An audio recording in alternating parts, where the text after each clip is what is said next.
Ils ont libéré, tout simplement, l'or espagnol et ils ont sacrifié un Belge.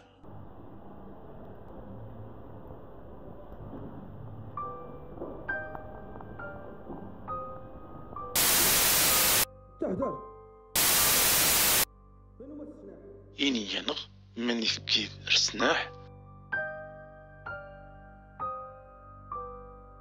La pire des humiliations, c'était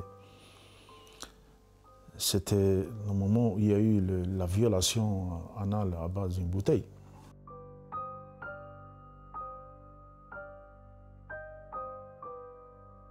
C'est qui le directeur général? C'est qui? Vous pensez à M. Hamouchi? Bien sûr, certainement.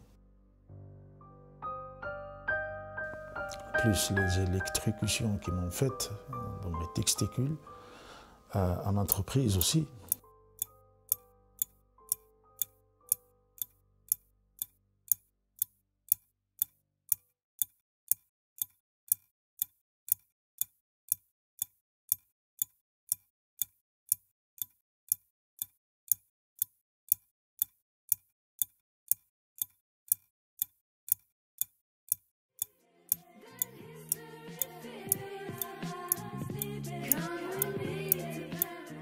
Je suis Ali Arras. Je suis Ali Arras. Je suis Ali Arras.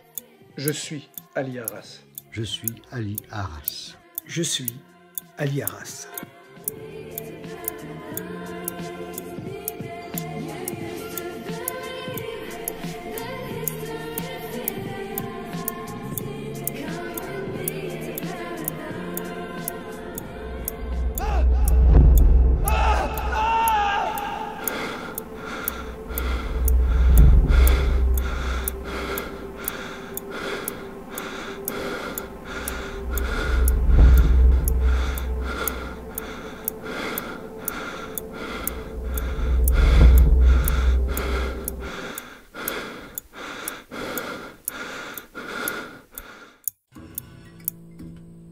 Je ne suis pas né au Maroc. Je suis né dans cette enclave qui se trouve donc dans le nord du Maroc, qui est le Rif. J'étais né en 62, donc, et en 77 plutôt, mon père comme ils étaient divorcés avec ma mère était partie en Belgique. Je suis arrivé donc, j'avais 15 ans, en Belgique, à Bruxelles. Arrivé, j'ai dû m'intégrer, me corporer avec les citoyens belges, bien sûr.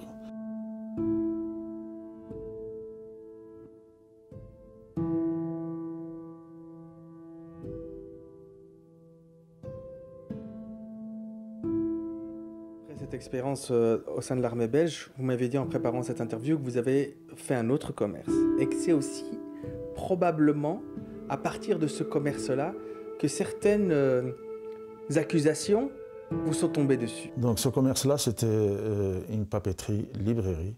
Donc il y avait une certaine tendance qui commençait à bouger et à rentrer un peu partout pour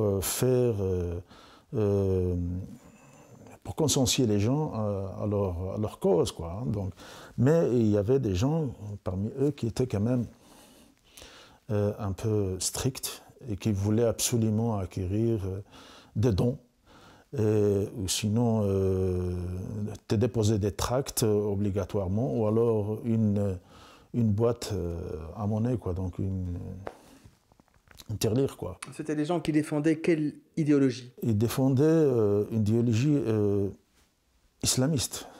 Certains, ils étaient très très exigeants. Surtout qu'ils voulaient comment dire ça, faire un prêche et me tirer vers eux. Et c'est ce que j'ai tout le temps refusé parce que moi j'ai eu une culture multiculturelle et je ne peux pas à discriminer ou juger quelqu'un. Et à maintes reprises, je leur disais non. Allez chercher ailleurs, je n'ai rien à vous nous donner. Certains n'aimaient pas ça. Et d'autres, il fallait absolument les mettre à la porte. Donc, leur dire poliment, sortez. Et voilà, donc, est-ce que le problème a surgi dès là? Je ne sais pas.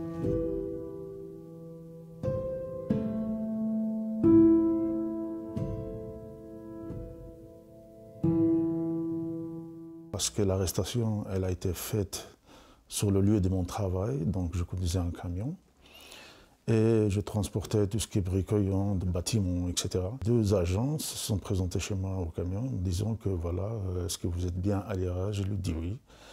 Et ils m'ont dit voilà, nous on est la garde civile et vous devez nous suivre donc au quartier général.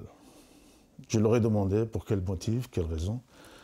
Je soupçonnais d'avoir commis un délit, peut-être j'ai griffé une voiture ou quoi que ce soit.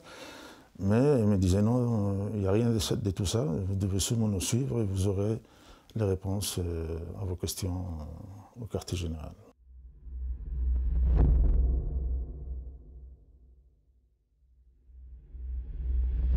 On veut savoir qui sont vos amis. Je dis d'abord, mais de quoi vous m'accusez? Quels sont les motifs pour lesquels je suis là? Qui sont vos amis? Et vous devez coopérer et point à la ligne. J'ai dit, bon, puisque vous insistez, je vais vous dire qui sont mes amis. Et là, il ne s'attendait pas que je lui dise que le seul et unique ami que j'avais, c'était mon père. Et tous les commissaires et les inspecteurs qui étaient là, ils ont rigolé. Et il s'est énervé. Je lui ai dit, monsieur, je n'ai rien à vous dire. C'est la seule réponse que je peux vous donner là-dessus. Fin de soirée, on est parti, fin d'après-midi, on est parti au tribunal, voir le juge d'instruction. C'est un cas qui nous dépasse.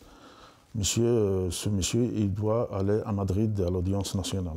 Quelles étaient les raisons avancées par le juge? C'est une demande d'accusation verbale faite de la part du Maroc. Voilà. Dans les motifs de terrorisme.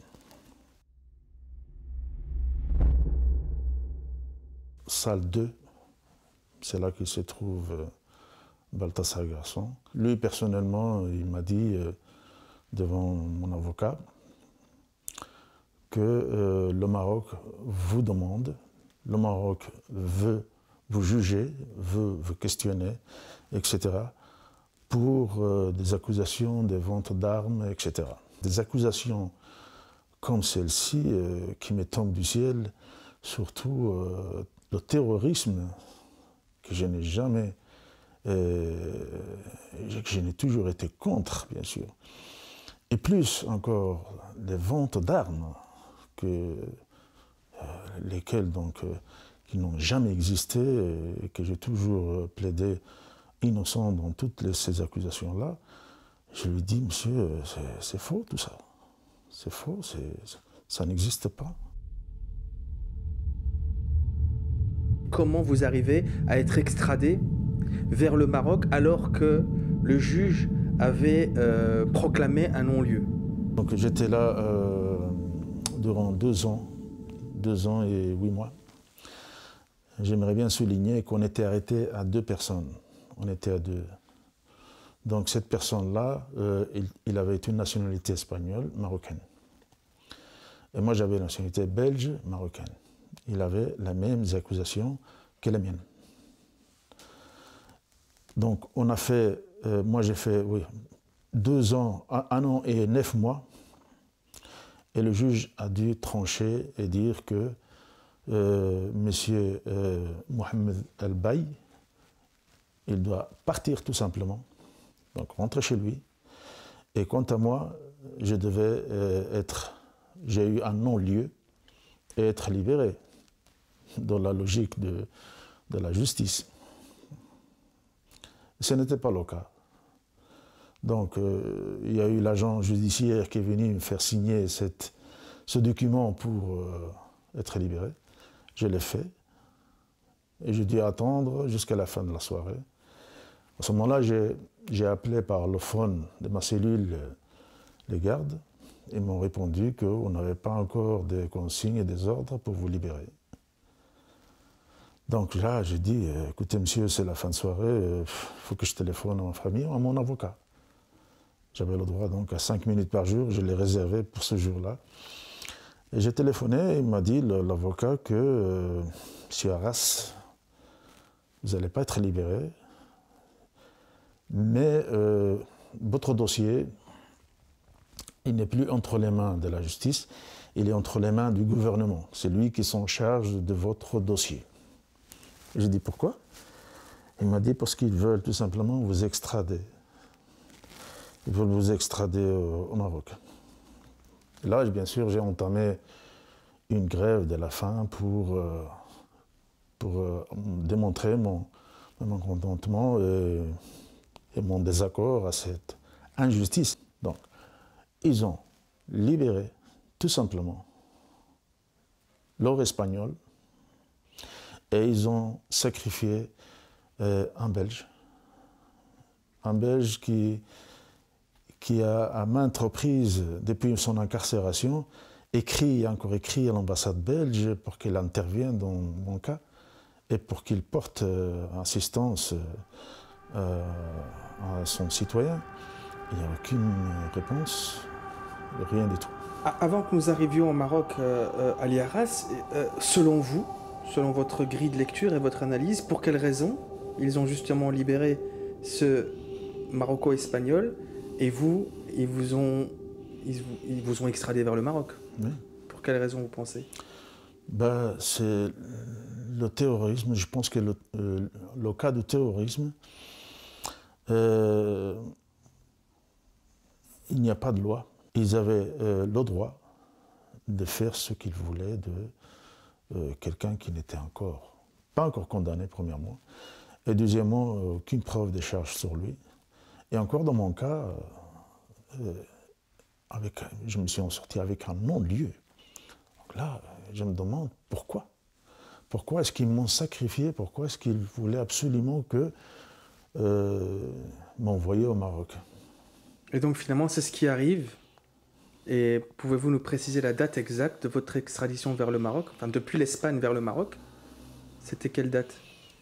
Je pense que c'était le 14 ou le 19 décembre. 2010. 2010, oui. 2010. En fait, l'extradition, elle a été faite depuis la prison espagnole vers une prison marocaine. Oui, donc de Madrid. De Madrid. De l'aéroport Barajas au Maroc directement, Et là, vous arrivez. Donc, mais avant d'arriver, j'étais en grève de la faim. J'avais 24 jours de grève de la faim. Ils m'ont pris par les bras, ils m'ont mis dans leur fourgon, direction l'aéroport.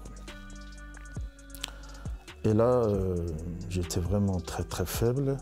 Ils m'ont dit, voilà, il y a 2 agents du Maroc, de la police marocaine, qui sont venus avec vous. Il y avait un troisième, un monsieur assez quand même plus âgé qu'eux, et j'ai soupçonné, j'ai douté, enfin je me suis dit que c'était l'ambassadeur marocain de Madrid. Avec la coopération des services secrets espagnols et des services secrets marocains, la DST, donc ils sont venus pour m'extrader, pour m'emmener au Maroc.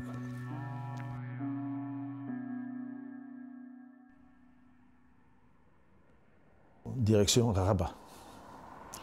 Et pour vous dire encore autre chose qui est très très important et qui m'a choqué et qui prouve que j'étais vraiment kidnappé, un présumé terroriste, ils auraient pu le mettre dans un hélico, dans un avion jet privé, mais pas les mettre avec des voyageurs. Et des voyageurs, il y en avait plein, il y avait des Espagnols, de toutes les nationalités. Donc là, quand même, ils m'ont pris à force pour me mettre là-dedans, dans l'avion, parce que j'ai refusé d'être extradé. Et je pense qu'il y avait eu des gens qui m'ont vu, ils ont vu cette situation-là, mais bon, ils n'ont rien dit. On était donc, ils étaient à 4, et moi donc dans le milieu, dans la voiture à derrière, menotté derrière, et on arrive On arrive au premier péage, direction Rabat. Puis il y a le deuxième, et à chaque fois, il me disait de baisser ma tête. Parce qu'il y avait des policiers habillés qui faisaient la circulation dans chaque péage, plus l'agent de l'employé qui faisait les tickets, etc. Donc à chaque fois, il me disait « Hnirasek, baisse ta tête ». Donc première fois, deuxième et la troisième. Donc je les ai bien comptés. Et puis tout d'un coup, avant de quitter l'autoroute, ils m'ont mis un bandeau sur les yeux. Ils m'ont mis un bandeau sur les yeux, j'ai refusé. Et ils m'ont frappé. Ils m'ont maltraité dans la voiture en disant que ici, tu ne te crois pas encore en Espagne, ici tu es chez toi, ici tu es chez nous. Et ici, on va se comporter avec toi autrement. Ou bien tu coopères, tu participes, ou bien, comme ils disent, en insultant ta mère, etc., tu vas crever ici. Donc j'étais menotté, je ne pouvais pas résister là-dessus, ils étaient à deux, plus le copilote qui insistait aussi parce que je faisais force. Ils m'ont mis sur bandeau et ils ont quitté l'autoroute à droite. Je ne savais pas où ils m'ont mené, je ne savais pas ce que c'était ce centre secret de Tamara, qui après avoir quitté ce lieu-là, est rentré en prison et que j'ai entendu parler. Donc, bien sûr, quand je lui ai parlé à mon avocat, parce que mon avocat aussi, il voulait absolument savoir, pendant ces 12 jours de kidnapping disparu donc dans la nature, il voulait savoir ce qui s'est passé, où est-ce que j'étais. Et quand je lui ai expliqué, premier, deuxième, troisième péage, plus à droite, plus les bandeaux sur les yeux, et toutes les tortures, les techniques, méthodes qu'ils m'ont faites, abjectes, là, il a compris que j'étais au centre secret de Tamara.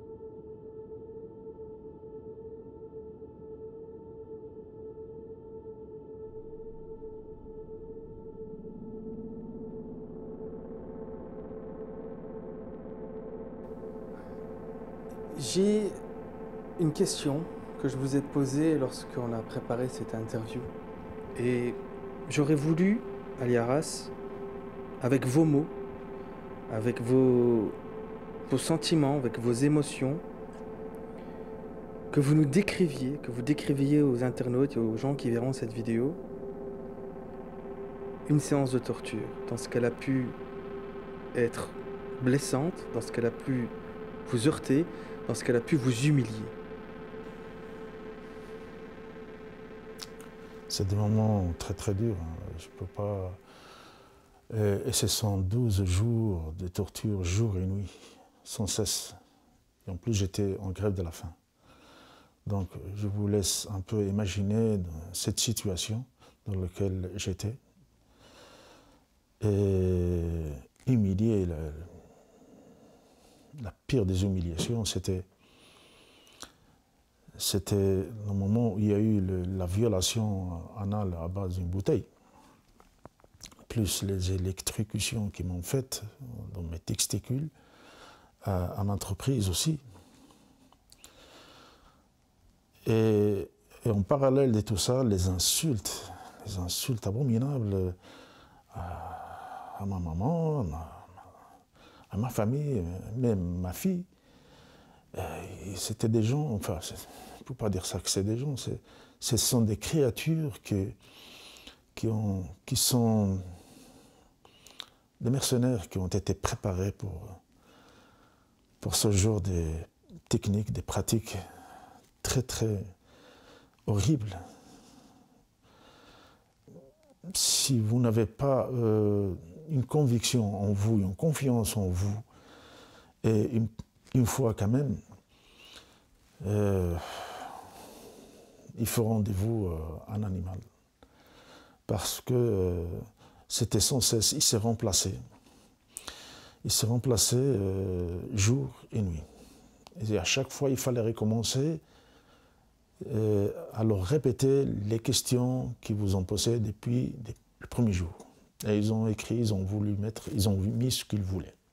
Alors que Dans l'histoire de ces 12 jours, il s'est passé beaucoup de choses, en parlant surtout des aveux, que je n'appelle pas ça des aveux, parce que 4 jours de torture, 4 jours de jour et nuit, je vous dirai pourquoi ces 4 jours, parce que durant ces 4 jours, ils ont tout essayé, toutes sortes de méthodes, et sans cesse, sans répit, afin qu'ils puissent avoir ce qu'ils cherchaient, donc ces présumées armes.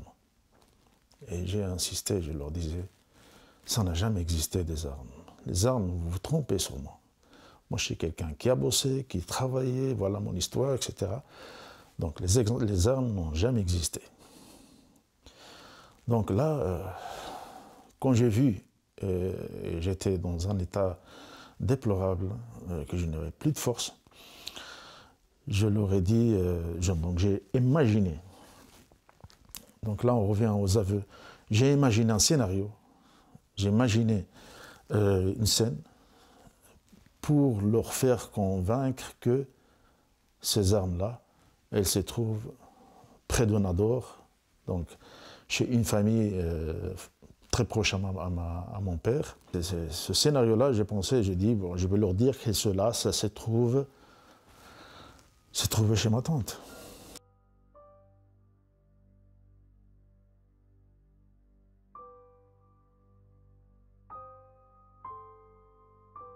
Et alors, il y avait aussi parmi eux un certain Riffin qui était là, donc de la police de la DST, qui était là aussi pour me jeter des mots en douce comme ça, en disant « Allez, lâche le morceau, arrête, on te torture pour rien ». Donc on essaye de faire le gentil, le méchant, quoi.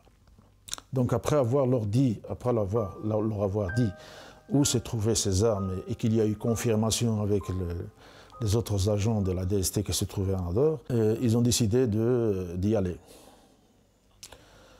Donc moi, ce que je voulais surtout, c'était que ces tortures s'arrêtent.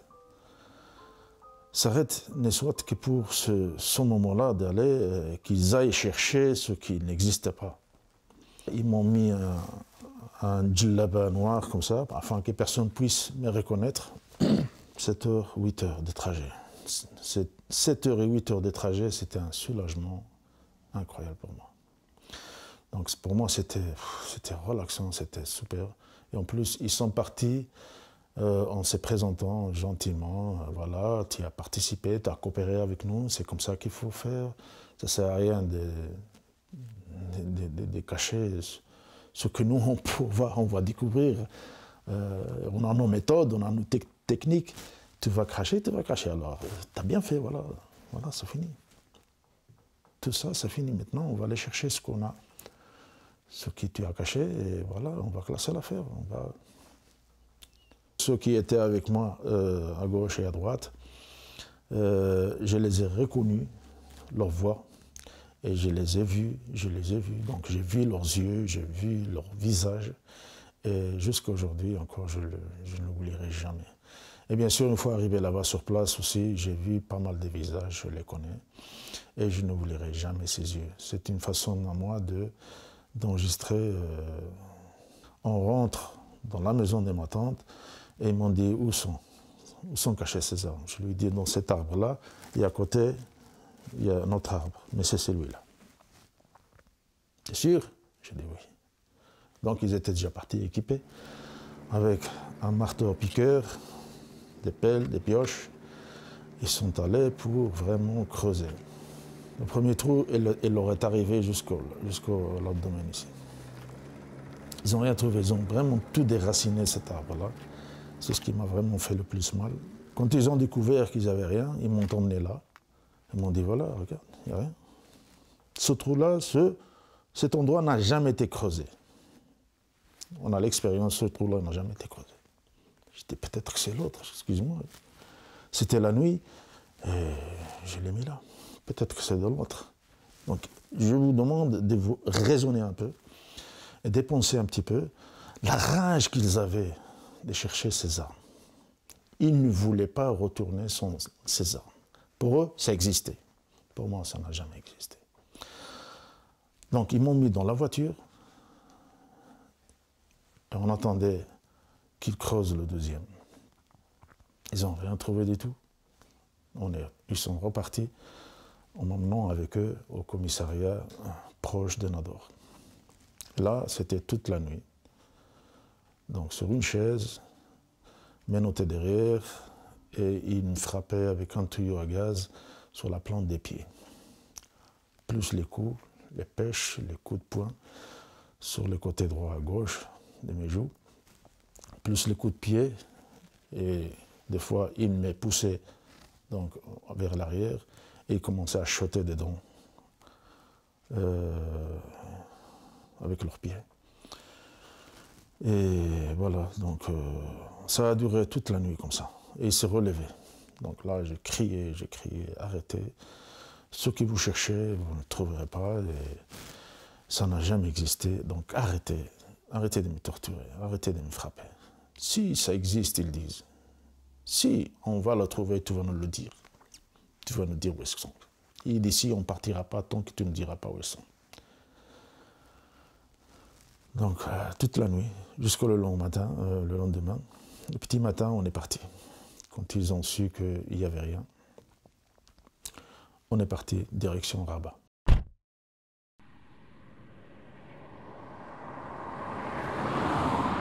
Et là, le téléphone sonne. Comme il sonnait déjà à Nador, chez leur chef, qu'ils appelaient le commandant. Ce commandant-là, il lui disait Naam Sidi, oui Sidi, oui Sidi, oui monsieur. Donc ça veut dire oui chef, oui chef, oui chef, oui, d'accord, ok, ça va. Donc ce chef-là, je vous laisse imaginer qui c'est, qui donnait des consignes, des ordres de ne pas retourner à Rabat ou à Tamara sans les armes. Quand vous me dites j'imagine qui c'est, vous pensez à qui exactement? Ce que tout le monde le dit. Hein, donc, c'est qui le directeur général? C'est qui? Vous pensez à M. Hamouchi? Bien sûr. Certainement. Donc, ça ne peut pas être quelqu'un d'autre. Parce que de la façon qu'il répondait, ce n'est pas de la même façon qu'il peut répondre à un général ou à un commandant. Après avoir raccroché ce téléphone, j'ai compris que directement qu'il fallait passer à un autre plan B, et c'était de m'emmener dans le bois, me déshabiller complètement, il m'attachait à un arbre. Donc. Et là, les coups surgissaient de tous les côtés. Donc il y avait des coups de pied, kickboxing quoi. Donc ils commençaient à me frapper de tous les côtés, plus les crashs, plus les insultes. Et ils ont aussi fait introduire un bout de bois qui était par terre dans mon anus et le sortir. Et voilà, donc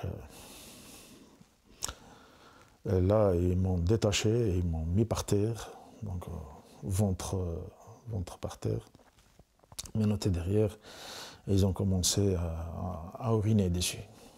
Ils ont commencé à uriner. Et alors, il y en a un qui a pris son revolver, il a commencé à charger, à tirer, simulation des tirs, donc, à côté de ma tête. Et là, j'ai compris que j'allais y rester, quoi. Alors là, ils m'ont dit, alors, tu vas nous le dire, nous, on ne va pas retourner là où tu crois. On ne va pas te lâcher. Ici, on va t'enterrer ici. Je dis, alors faites, parce que moi, je n'ai rien à dire, je n'ai plus rien à vous dire. Vous ne me croyez pas, tant pis. Faites, tuez-moi, c'est tout. Tout simplement, allez-y, terminez. Et là, il y a un coup qui arrive directement dans ma nuque. Un coup de pied, et j'ai perdu connaissance. Et je me suis retrouvé habillé dans la voiture en direction Rabat. Donc là, je me réveille comme ça, dans cette situation-là. Et depuis le bois jusqu'au centre Tamara, et ils ont fait une scène terrifiante, horrible, ils m'ont brûlé, donc avec leurs cigarettes, mes bras. Et aussi, ils m'ont retiré le pantalon que j'avais un petit training, quoi, élastique. Et ils ont quand même brûlé mes parties avec un briquet. Et bien sûr, il y en avait un qui me tirait là et l'autre de l'autre côté et qui me maintenait. Et celui qui était devant le copilote, avec une clé, il le mettait dans une clé de voiture, je pense, qui me frappait là, donc, dans ma poitrine. Et qui disait, voilà, ici, tu ne vas pas retourner ni en Belgique, ni en Espagne, on va t'enterrer, ici, tu ne vas pas t'en sortir.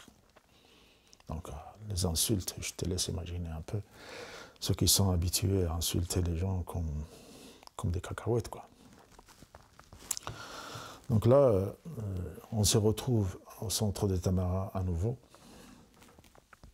menottés, les yeux bandés, et ils ont commencé directement les méthodes dans la cave, comme ils faisaient, violation anale à base de la bouteille, électrocuté, et puis accrocher des méthodes que j'avais déjà fait, des croquis, des dessins qui sont un peu partout, et qu'Amnesty International les a publiés. Ce sont des techniques pour te torturer,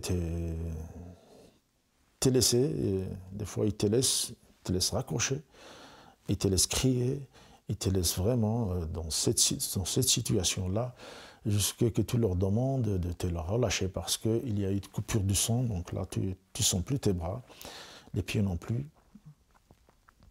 Et ils arrivent et ils me disent « T'as besoin de quoi ?» Je dis « Lâchez-moi. Ne me laissez pas comme ça. » Et ils viennent, ils me frappent. Donc ils savent très bien les techniques. Ils me frappent sur les doigts comme ça, ou bien comme ça, je ne sais plus comment ils font. Et là, c'était vraiment horrible, c'était insupportable. Je criais, j'ai dit « Bon... »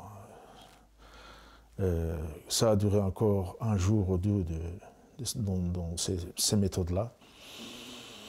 Et il fallait encore leur montrer, leur dire un autre scénario parce que ces gens-là, ils ne comprenaient pas, ils ne raisonnaient pas, ils ne raisonnaient pas.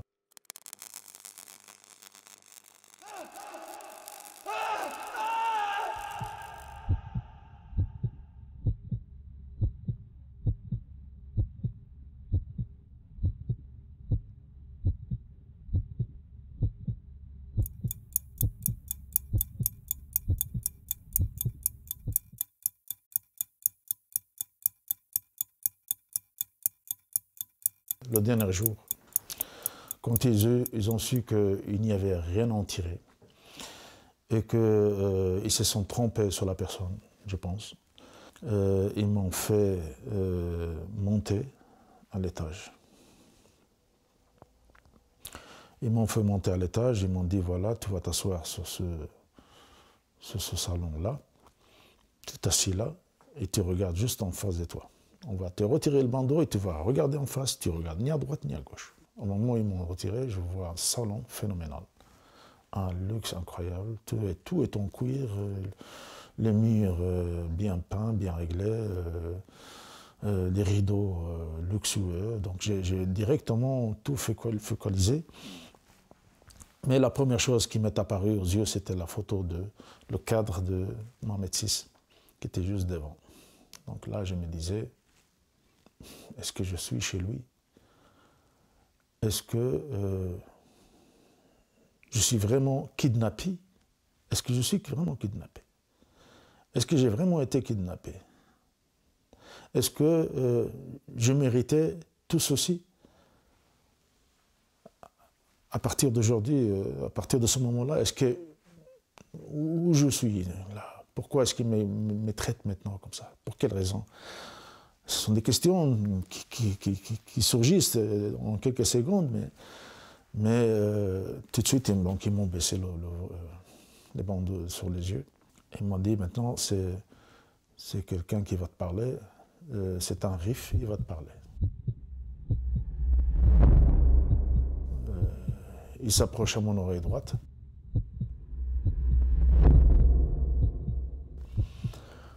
Et il me dit, en RIF, ماني ثقيد للسناح عاود نخ إني ينخ ماني ثقيد للسناح ماني سنفرد السناح. C'est un riff qui fait partie de, on appelle ça nous, en riff, on appelle Ebdarsen ou bien Tazawiyen.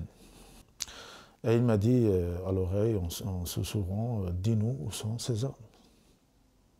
Je dis, mais ça n'a jamais existé, ces armes. Les armes n'ont jamais existé, monsieur. Ça n'a jamais existé et ça n'existera pas, surtout chez moi. Vous vous trompez sur la personne, monsieur. Non, non, on ne se trompe pas. Je sais que vous les avez. On va les trouver. Je dis, bon, voilà. Je n'ai rien d'autre à vous dire. Donc, pour moi, ils allaient encore recommencer. Mais pourquoi cette voix?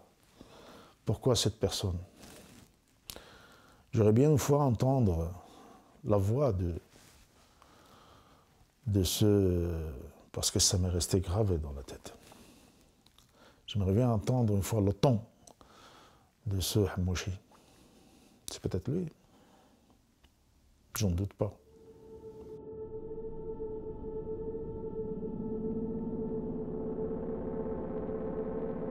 Ce procès verbal, j'ai refusé. J'ai dit, mais c'est en arabe, je ne comprends pas même ce que vous avez mis là. Quelqu'un qui peut me le traduire, chercher un interprète qui peut me le traduire, je peux vous le signer, pas de souci. Ils m'ont dit, non, tu vas le signer. Et tu ne vas pas refuser. J'ai dit, je refuse. Donc là, ils ont pris ma tête sur la table, sur la table. Donc ils m'ont même déchiré les lèvres à l'époque. Et puis les dents, alors que j'ai changé, mes 4 dents ont bougé, celles de devant. Et là, j'ai dit, voilà, ça va recommencer. Autant le signer, c'est tout. Donc j'ai le signé, sous mon signé. Et eux, ils ont mis mon nom et prénom en arabe. Alors que moi, je n'ai jamais écrit en arabe.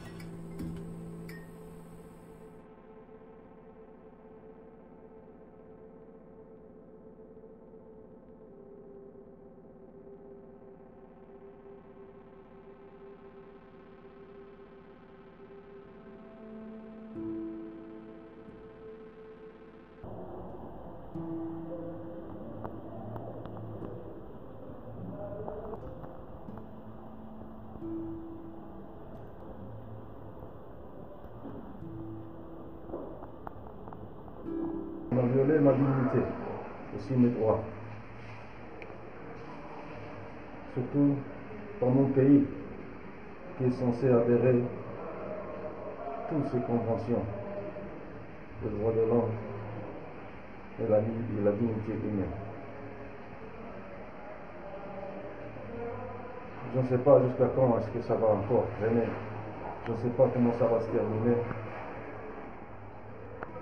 En tout cas, j'ai décidé de ne plus me taire et de ne plus garder silence. C'est dans des cas propices comme celui-ci que j'ai l'occasion de dévoiler la vérité. Alors à vous d'en juger. Voilà la liste de tous ceux qui m'ont torturé et malmené jusqu'à aujourd'hui. Vous avez été à fond de peine. Vous n'avez jamais réclamé la grâce royale, par exemple. Pour quelle raison? Et si je demande cette grâce, cela voudrait dire que j'étais coupable de quelque chose. Donc je leur disais non. Qu'est-ce qui vous a fait tenir? Qu'est-ce qui vous a donné cette force de combat pour pouvoir tenir en fait ces 12 années de prison alors que vous clamiez jour après jour votre innocence? C'est mon innocence. Mon innocence, ma famille, surtout ma famille. Mes parents, ma famille, ma fille, je voulais voir ma fille surtout grandir et passer des bons moments avec elle parce que je l'ai laissée quand elle avait encore 12 ans et 8 mois et que je n'avais pas vu auparavant. Donc tout ça, ça m'a motivé et surtout mon innocence. Et bien sûr, tout le soutien de ces comités, etc. Donc tous les ONG, etc. Si vous aviez un message à lancer aux plus hautes autorités marocaines, à savoir le roi, puisque c'est lui, aujourd'hui, en 2021, alors que dans un mois, cela fera 1 an que vous êtes sorti, quel serait ce message?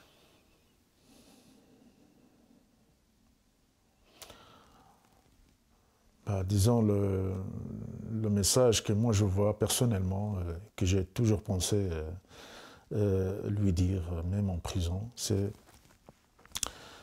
dès qu'il cesse de mater, de torturer ses citoyens, de les affamer, de les terroriser, de les opprimer, et d'arrêter de jouer ce faux masque, parce que ça, il est déjà dévoilé. Un conseil à lui donner, c'est de laisser vivre son peuple en paix. De laisser son peuple vivre en paix et qu'il puisse respirer de l'air, de l'oxygène, et qu'il puisse avoir un boulot, et qu'il puisse vivre paisiblement. Le peuple marocain, il a souffert, il souffre encore. Il doit continuer encore à souffrir. Tout simplement parce qu'il y a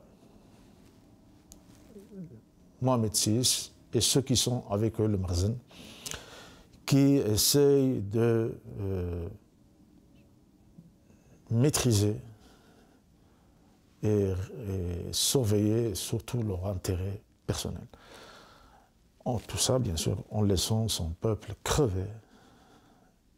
Et le moindre citoyen qui ose lever le doigt ou lever son poing contre cette dépression, contre cette répression, contre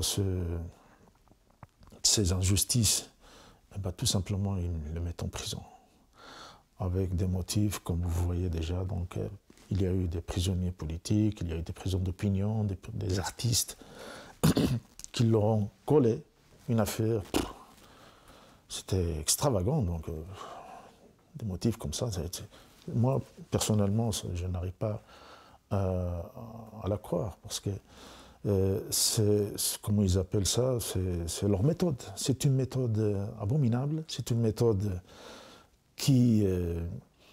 ils se sentent eux-mêmes déjà désemparés, désorientés, ils ne savent plus quoi faire, ils se sont déjà perdus. Donc.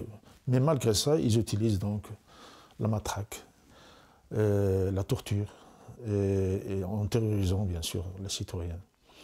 Donc, tout ça pour les faire taire ceux qui osent parler, et ceux qui osent lever le doigt, bien sûr. Donc là, c'est le Maroc, il est comme ça. C'est une dictature qui existe depuis toute leur dynastie, quoi.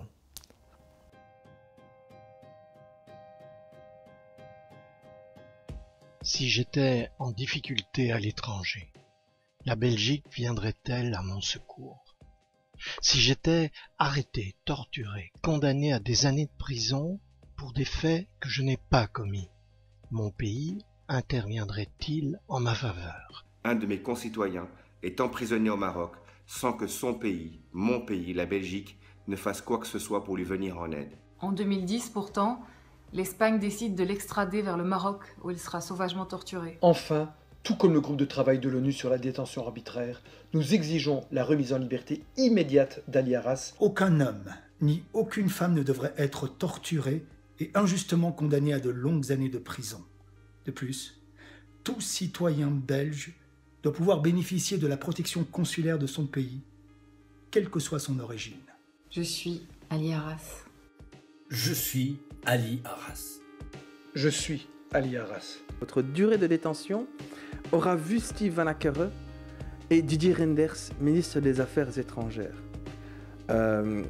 Votre comité de soutien, votre sœur, on va y venir un peu plus tard, ont fait des pieds et des mains pour alerter de votre cas. Disons que j'étais en prison, en effet, j'étais dans des situations précaires, dans des situations déplorables, inhumaines. Donc là, ils m'ont dit, voilà, on va ouvrir une procédure contre Reynders. pour que tu puisses avoir un bénéficier des droits, des visites consulaires et voilà. Donc, et je leur ai dit, si cette loi-là est liée et on est légitimement couvert, donc allez-y, n'hésitez pas. Donc ça c'était en 2012, 2013, 2014. Le procès est arrivé. On a gagné le premier procès contre Didier Reynders. Et on appelle aussi. Et puis il est passé en cassation pour s'en sortir. Et on n'a pas gagné cause. Donc ce n'est qu'à partir du mois de janvier que je pense que, disons que c'est la politique, et c'est une politique de discrimination, de racisme, un état de racisme. Si vous aviez quelque chose à dire aujourd'hui à M. Reynders? Lui dire tout simplement, j'aurais bien aimé vous voir à ma place. Et moi, je viendrai à votre secours, en tant que citoyen.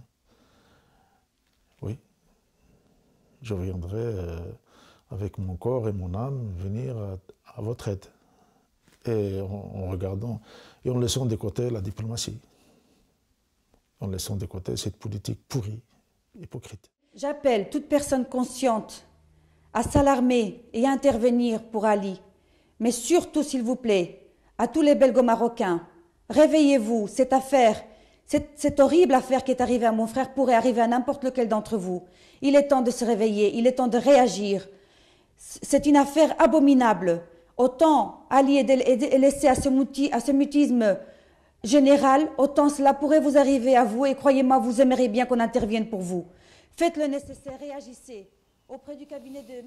Didier Reynders, mais aussi si vous avez des connaissances. J'aurais préféré la voir. J'aurais préféré la voir et lui dire, on sait, je l'ai déjà dit, mais bon, que tout le monde le sache, bien sûr. Je sais qu'elle passe par des moments.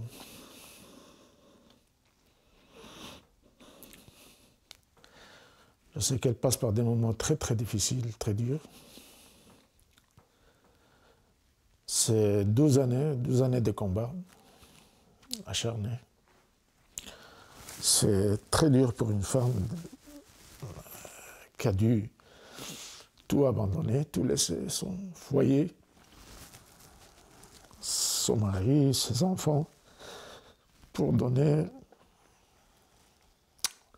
corps et âme pour cette affaire-là, et pour tant d'autres, bien sûr. Je me demande comment a pu-t-elle résister à toutes ces discriminations, ces inégalités, et surtout ce racisme d'État. Bien sûr, elle a persisté, persévéré avec d'autres hommes et femmes, de laquelle je remercie vraiment infiniment, et que je ne finirai jamais de les remercier assez, et qu'elles sachent que mon cas, c'est grâce à vous que je suis là, surtout que je suis encore là, en train de parler et porter témoignage. Et on a pas mal de choses encore à dire, bien sûr, mais c'est surtout grâce à vous. Je ne vous remercierai jamais assez, du fond du cœur. Et bien sûr, le combat continue, avec ou sans moi.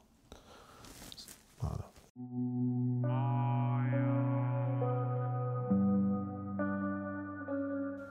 Brûlure de cigarettes, choc électrique, viol à la bouteille, tous ces faits ont été attestés par le rapporteur spécial de l'ONU, Juan Méndez, qui lui a rendu visite en prison.